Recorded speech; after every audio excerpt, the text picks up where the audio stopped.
अस्सलाम वालेकुम वरहमतुल्लाहि वबरकातुहू। नाज़रीन, आज हम उन बच्चों के बारे में बात करेंगे जिन पर जुल्म की इंतहा हो गई। हज़रत इमाम मुस्लिम रज़ी अल्लाह ताला अन्हु जब कूफ़ा तशरीफ़ ले गए तो अपने दो नन्हे बच्चे हज़रत मोहम्मद और हज़रत इब्राहीम रज़ी अल्लाह ताला अन्हुमा वो भी अपने हमरा ले गए थे। इब्न ज़ियाद हज़रत इमाम मुस्लिम के कत्ल से फारिग हुआ तो उसे पता चला कि इमाम मुस्लिम रज़ी अल्लाह ताला अन्हु के दो बच्चे भी इसी शहर में हैं। इब्न ज़ियाद ने फ़ौरन मुनादी करा दी कि जो कोई मुस्लिम के दो बच्चों को अपने घर में जगह देगा कत्लो गारत किया जाएगा। उस वक़्त दोनों बच्चे काजी शरीफ के घर थे। काजी साहब ने उन बच्चों को सामने बुलाया और बेइख्तियार रोने लगे। बच्चों ने पूछा, काजी साहब, आज इस तरह रोने का सबब क्या है? क्या हम दोनों यतीम तो नहीं हो गए? काजी साहब ने जवाब दिया कि बच्चों, अल्लाह ताला तुम्हें सब्र अता फरमाए, वाकई तुम यतीम हो गए हो। बच्चों ने ये खबर सुनी तो रोने लगे। काजी साहब ने कहा, बच्चों चुप हो जाओ, इब्न ज़ियाद के लोग तुम्हारी तलाश में हैं। मुझे तुम्हारी और अपनी जान का खौफ है।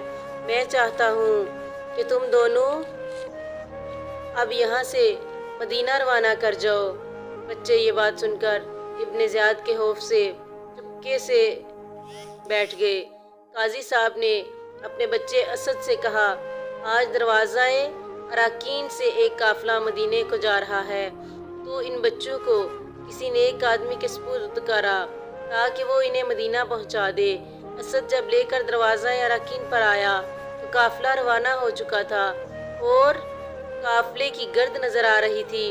असद ने बच्चों से कहा कि वो काफ़िला जा रहा है, दौड़कर उसमें मिल जाओ।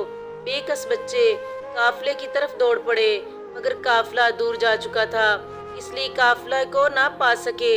असद तो घर वापस आ गया था। अंधेरी रात थी, बच्चे राह भूल गए। रात भर इधर उधर फिरते रहे। सुबह होने लगी तो एक चश्मा देखा। थके मांदे थे, इसलिए लब चश्मा बैठ गए। इत्फाकन एक लौंडी इस चश्मे पर पानी भरने आई। उनको देखकर जब उसे मालूम हुआ कि ये इमाम मुस्लिम के यतीम बच्चे हैं, रोने लगी और कहा, साहबजादो, मेरे साथ चलो। मेरी मालिका मुहिब्बे अली बैत है, वो तुम्हें पाकर बहुत खुश होगी। बिल्कुल ना घबराओ, मेरे साथ चलो। बच्चे हैरानो परेशान उसके साथ चल पड़े और जब घर पहुँचे तो घर की मालिका ये मालूम करके कि ये हज़रत मुस्लिम रज़ी अल्लाह ताला अन्हु के यतीम बच्चे हैं, दौड़ी और दोनों को सीने से लगा लिया। उनके हाल ज़ार पर रोने लगी। फिर खिला पिला कर एक कमरे में सुला दिया। इधर ये औरत तो इतनी खुदा तरस और मुहिब्बे अहले बैत थी और उधर उसका खावंद हारिस नामी बेहद नाहुदा तरस था और दुश्मने अहले बैत था और दिन भर उन्हें बच्चों की तलाश में घूमता रहा। ये बच्चे मिल जाएं तो उन्हें कत्ल करके उनका सर इब्न ज़ियाद के पास ले जाकर इनाम पा ले।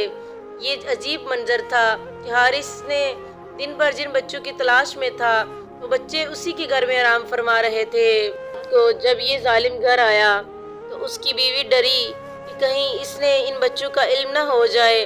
चुनाचे उसकी बीवी ने उसे जल्द जल्द खाना खिलाकर उसे सो जाने को कहा और वो जालिम दिन भर का थका मांदा सो गया। कुछ रात गए, बड़े बच्चे ने छोटे को जगाया। कहा, भाई, मैंने अभी अभी ख्वाब देखा है कि हमारे वालिद माजिद वहशत में हैं। हुज़ूर नबी अकरम सल्लल्लाहु अलैहि वसल्लम के साथ टहल रहे हैं। हुज़ूर नबी करीम सल्लल्लाहु अलैहि वसल्लम उनसे फरमा रहे हैं, ए मुस्लिम, तुम खुद चले आए, बच्चों को क्यों जालिम के पास छोड़ आए? वालिद माजिद ने उनसे अर्ज़ किया कि या रसूलल्लाह सल्लल्लाहु अलैहि वसल्लम, वो भी मेरे पीछे आ रहे हैं, सुबह तक आ जाएंगे। छोटे बच्चे ने कहा, भाईजान, मैंने भी यही ख्वाब देखा है। फिर दोनों बगलगीर होकर रोने लगे। उनके रोने से हारिस की आंख खुल गई। बीवी से पूछा, ये शोर कैसा है? घर में कौन छुपा है? वो औरत सहम गई और डरी कि खुदा जाने अब क्या होगा। हारिस उठा, चिराग जलाकर अंदर आया तो उन दोनों यतीमों को रोते देखकर बोला, तुम कौन हो? इन दोनों साहबजादों ने साफ साफ कह दिया कि हम हज़रत मुस्लिम के बेटे हैं। जालिम हारिस खुश हो गया। फिर ये जालिम उन दोनों साहबजादों को घसीटता हुआ बाहर लाया। औरत बेचारी बहुत ज़्यादा उससे मिन्नतें कर रही थी, लेकिन उसने एक ना सुनी। اپنا سر اس کے پیروں میں رکھتی رہی اور اسے ظالم سے روکتی رہی، مگر اس ظالم نے ایک نہ سنی۔ وہ بے رحم تلوار اٹھا کر ان دونوں کو فرات کی طرف لے کر چلا، ان کو قتل کرنے کے لیے تیار ہو گیا۔ جب ان دونوں نے دیکھا کہ یہ ظالم ہمیں قتل کرنے والا تھا تو کیا ہوا کہ بڑے بھائی نے قاتل کی یہ منت کی کہ تجھ سے عرض ایک ہے میں کرتا ہوں، اگر تو لے میری مان، چھوٹے بھائی پہ قربان میں، میرا سر کر قربان، سر میرا پہلے قلم کر تو بڑا ہو احسان۔ شوق سے اور ہر ایک صدمہ و ایزا دکھلا، پر نہ بھائی کا مجھے ننھا سا لاشا دکھلا۔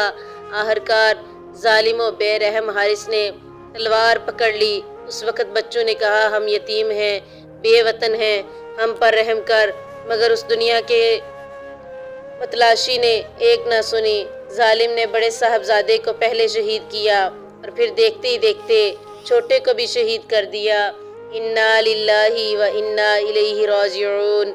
اللہ والوں کی جان و مال اور چھوٹے بڑوں پر بڑی بڑی آزمائشیں نازل ہوئیں، اور ان پاک لوگوں نے بڑے صبر و شکر کر کے اللہ تعالیٰ سے درجہ پا لیا۔ تو اللہ تعالیٰ سے دعا ہے کہ اللہ تعالیٰ ہم لوگوں کو بھی آقا علیہ الصلوۃ والسلام کے پیارے طریقے پر چلنے کی توفیق عطا فرمائے، اور آقا علیہ الصلوۃ والسلام کے نواسوں کی قربانیوں کو یاد رکھ کے ہمیں سنت رسول کو اپنانے کی توفیق عطا فرمائے۔ اللہ رب العزت ہم سب کو آقا علیہ الصلوۃ والسلام کی دین کا خادم بنائے، آمین بجاہ النبی الامین۔